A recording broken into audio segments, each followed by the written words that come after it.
राम राम सभी को। ठीक है, तो आज हम करने वाले हैं आपका UPSSC बीपीओ का। किसका? बीपीओ के एग्जाम से रिलेटेड क्या एमसीक्यू।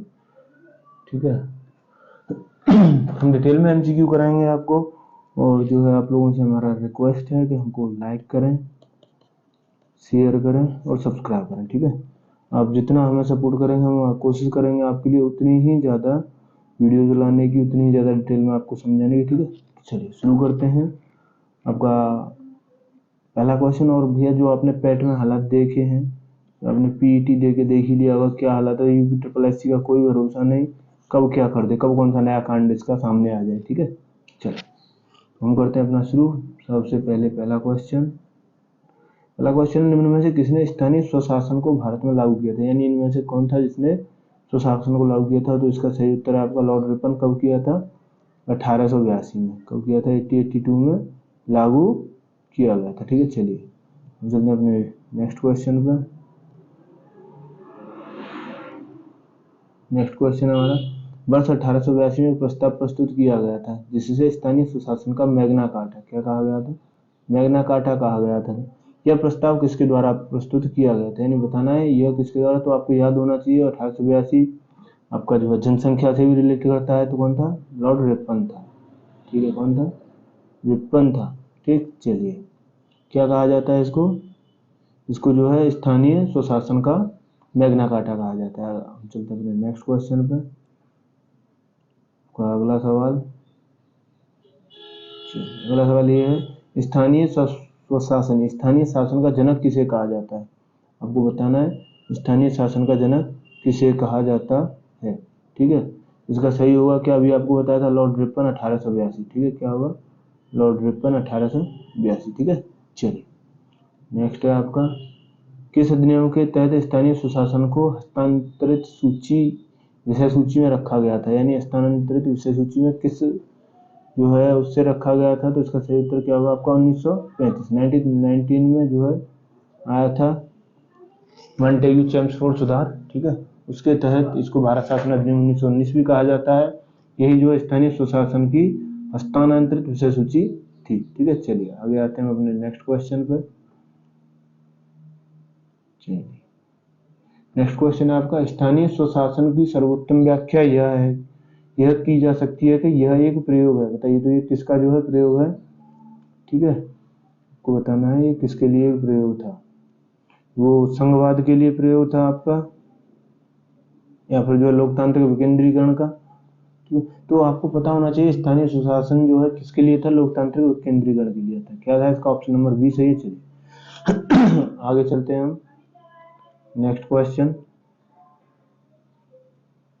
सफलतापूर्वक कार्य हेतु पंचायत राज को पूरा सहयोग की जरूरत पड़ती है, यानी सफलतापूर्वक कार्य हेतु पंचायत राज को किसके सहयोग की जरूरत पड़ती है? स्थानीय जनता की, केंद्रीय सरकार की, नौकरशाह की, राजनेता की। तो इसका सही उत्तर क्या होगा? स्थानीय जनता की जरूरत पड़ती है। ठीक है, चलिए आगे आते हैं। नेक्स्ट क्वेश्चन अगला सवाल है भारत में पंचायती राज प्रतिनिधित्व करता है। तो आपको बताना भारत में पंचायती राज किसका प्रतिनिधित्व करता है? शक्ति के विकेंद्रीकरण का, लोगों की हिस्सेदारी का, सामुदायिक विकास का, या इन सभी का। तो इसका सही होगा ऑप्शन नंबर डी।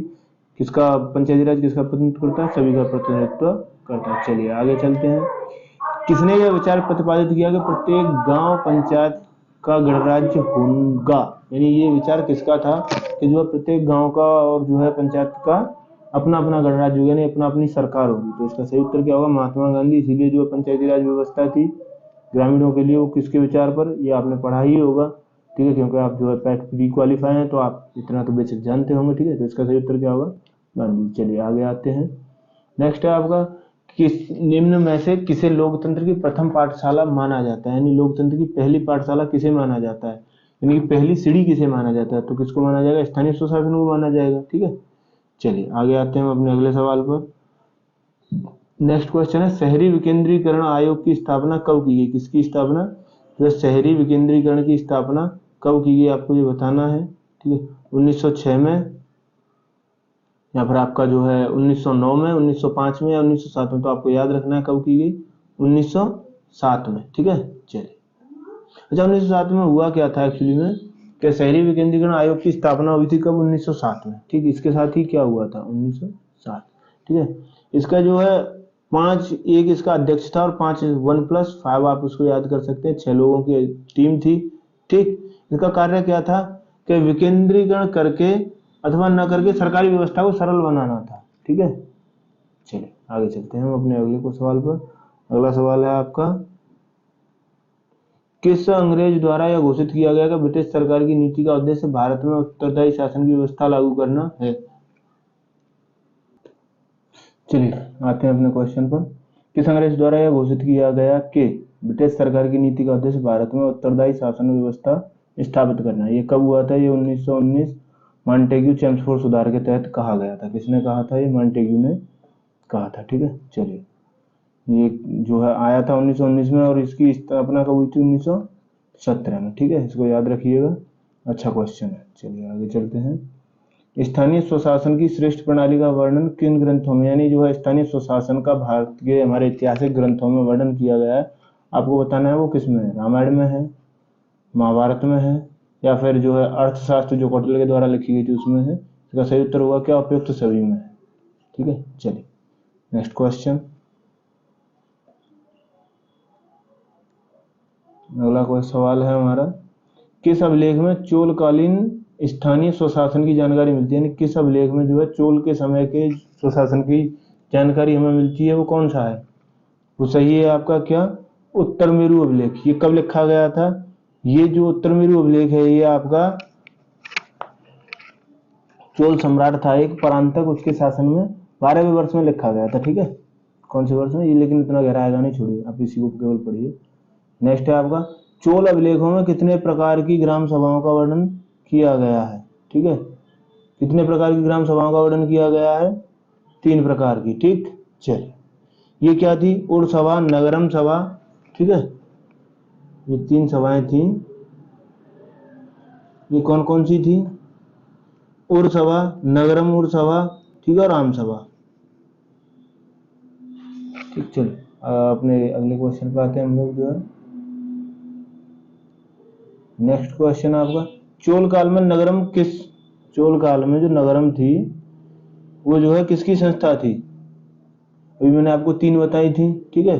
और नगरम, तो चोल काल में ये किसकी पूछी? नगरम किसकी थी? व्यापारियों की, ठीक है। चलिए नगरम किसकी थी?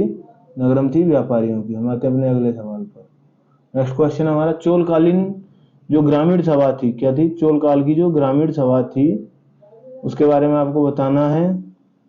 उसमें उर कार्य सभा थी, वो किससे संबंधित थी? किसको कहा जाता था?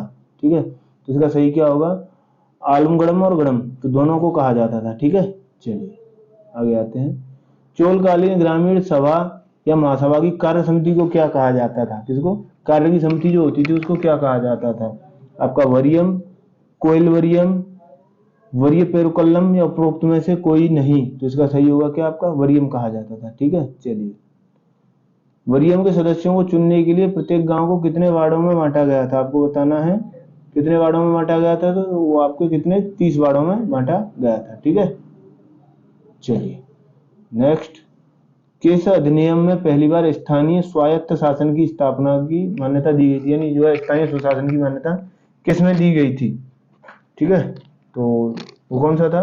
1793 का चार्टर एक्ट था जिसके तहत जो है स्थानीय स्वशासन को मान्यता दी गई थी, ठीक है। चले आगे आते हैं।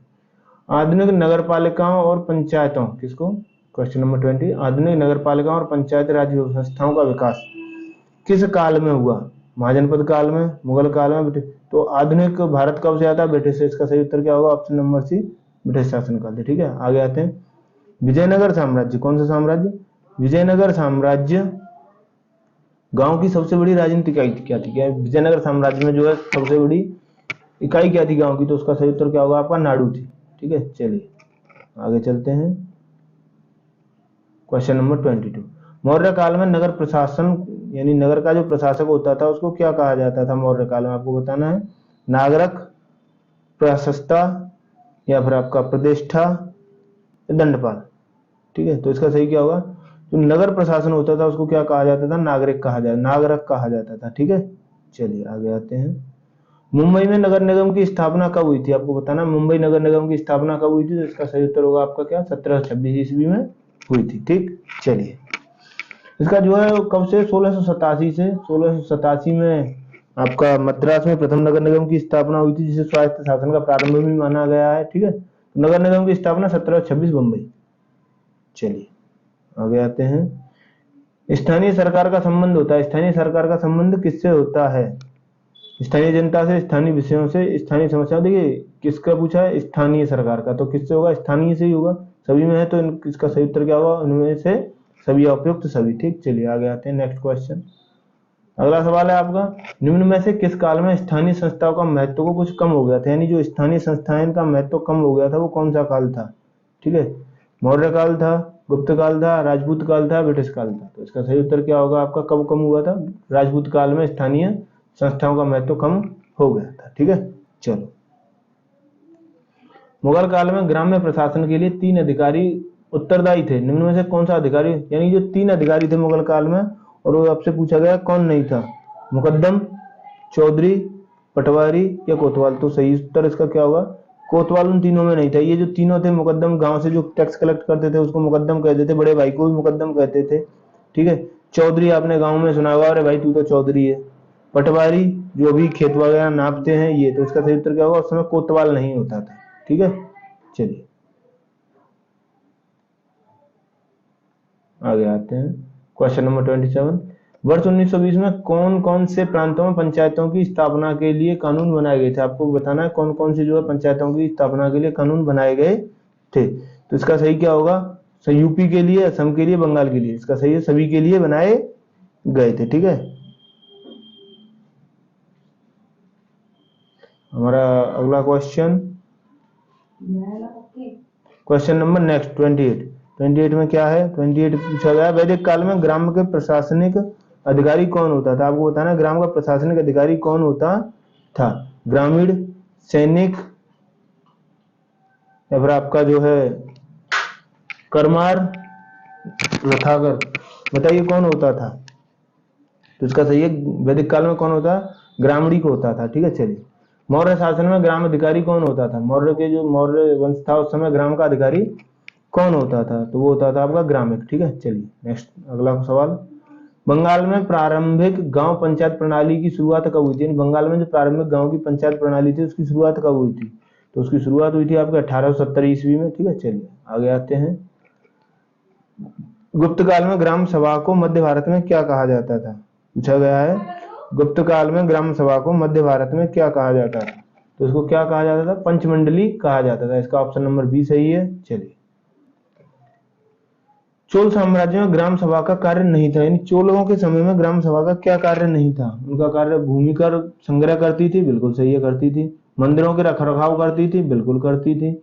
ग्राम्य भूमि का सर्वेक्षण ये नहीं करती थी। बाकी जो है मध्यस्थ नामक कर्मचारी द्वारा ग्राम सभा के कार्यों की सहायता, ये भी सही है। तो इसका क्या है? ऑप्शन नंबर सी, ये जो है उस समय ग्राम सभा का कार्य नहीं था। ठीक है, चलिए आगे चलते हैं।